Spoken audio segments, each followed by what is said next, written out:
if they think that you've experienced something along with them, they're going to have a higher chance of building some form of connection.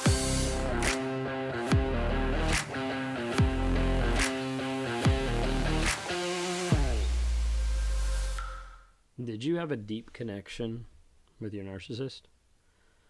Did you have a big feeling of how that person you connected better than you've connected with anybody else in your entire past?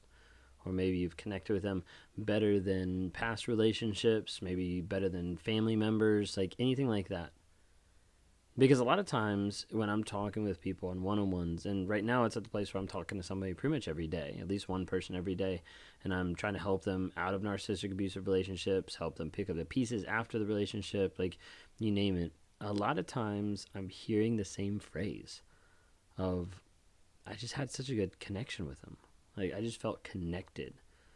Like I feel like I was connected better than I had been with anyone else in my past. So I felt like it was real. Like I wasn't expecting this to happen because we were so connected at the beginning.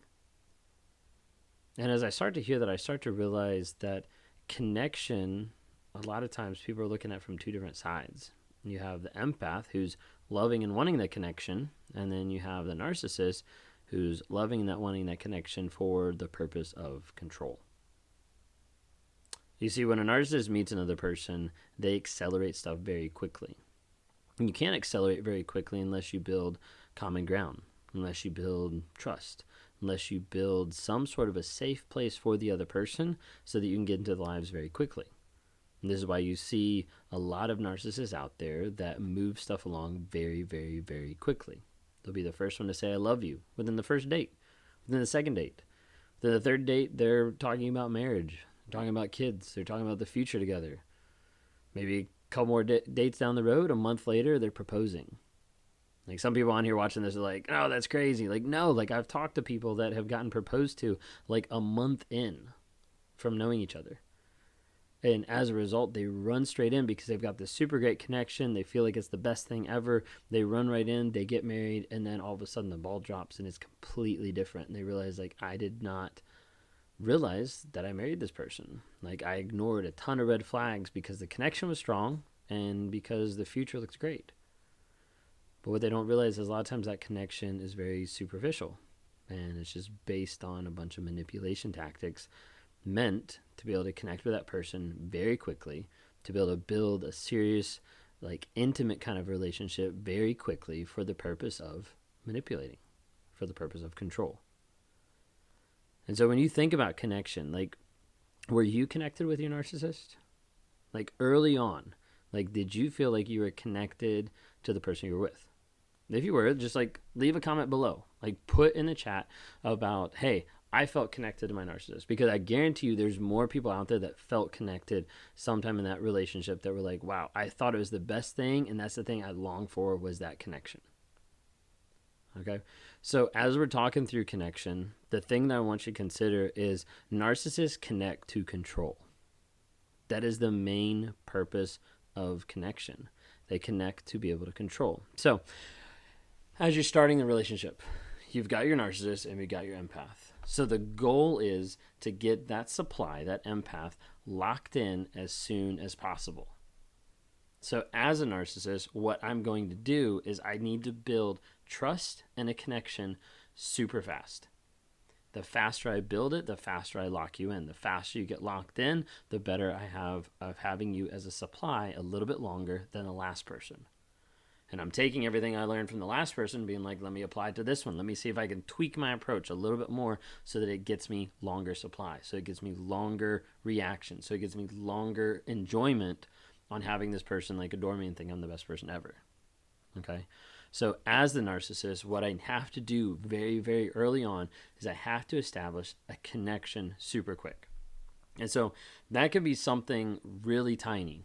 It could be a personality quirk. It could be a lisp. It could be a bad habit. It could be anything. Like, it doesn't have to be big. It just has to be something small, to be able to build a connection.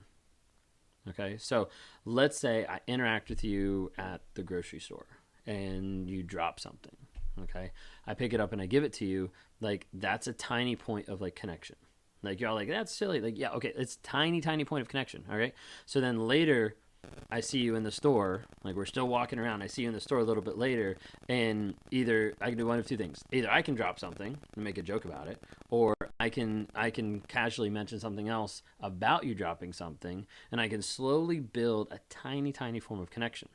Okay. Now that's if like it's like strangers. Okay. I'm just saying, trying to give an example of like how minuscule it could be. So you put those people together in a work environment or in a friend group or something like that. And that connection accelerates super fast because you're going to see them more often. You've already got a baseline of people already know each other, and you can move that along faster and faster and faster. So you have that initial moment. Like, let's say we're still in like a friend group.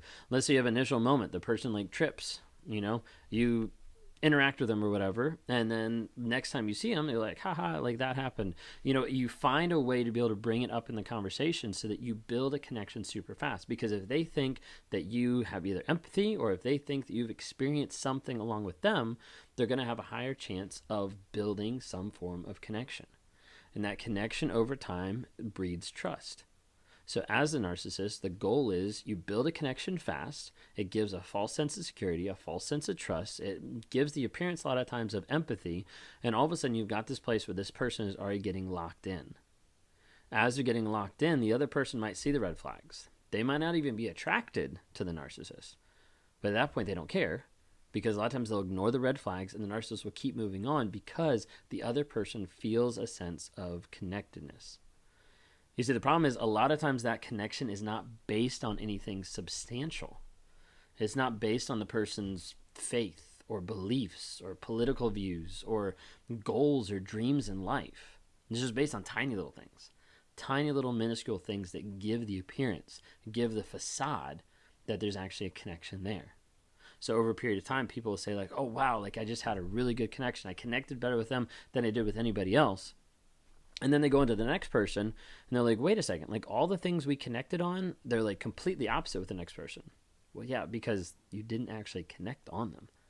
It was just a form of manipulation. It was just a tool to be able to use to control you.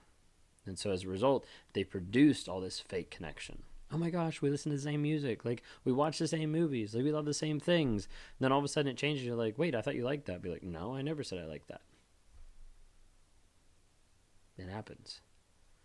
Because a lot of times we're looking for that connection so much, it's easier to miss the red flags than it is to realize, like, hey, this connection actually isn't based on anything. It's based on a joke. It's based on a bad habit. It's based on a inside comment or secret, whatever it might be. Like, they'll find literally anything and everything to make a tiny connection. Build connection, establish trust, lock in the supply. That's how they do it. Step by step, piece by piece. They build that up to the place where you think that you're connected to someone. And then as a result, as the relationship turns south, as it turns sour, you start to get to the place that you look back and you're like, we've been through so much. We're connected because of everything we've been through. Honestly, a lot of times when I hear that, I have to look back at the person's past and be like, everything you've been through has been trauma and abuse and lying and manipulating, cheating. Like, everything they put you through is not a connection. All it is control and manipulation and gaslighting. But our minds want to change that a lot of times. Our minds want to be like, oh, we are really connected. No, you're really abused. And then looking back, the narcissist in the gaslighting moment is trying to say, yeah, but look everything that we've been through. No, look at everything they put you through. Think about that. Connection and how it's built needs to be deeper than just the superficial things narcissists do to get you to trust them. If you guys like this channel, if you like listening, just share it with a couple people. Share it with a couple of people that you think might be going through this, that might be struggling in a narcissistic abusive relationship, because a lot of times people are in these relationships and they don't know. They just think the person has emotional problems. They just think that the person has a drinking problem or a sex addiction or whatever it might be.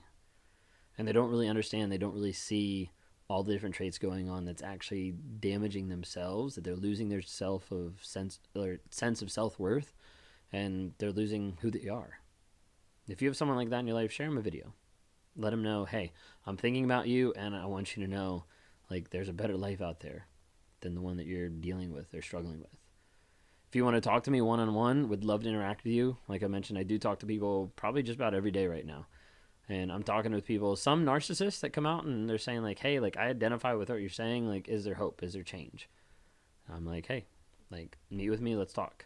If you're willing to put in the work, if you're willing to stop lying, you might be able to get somewhere. And then I talk with people who have been in abusive relationships, narcissistic abuse, toxic relationships, you name it, and try to find a way to be able to help them get healing and change. And as they continue to grow, break the bonds of the lies that they've been believing from the narcissist, of the truth that has been put on them, there's actually a bunch of lies that they've been manipulated to believe is on them, and get them a place where they can grow and they can heal and become the best person they can possibly be.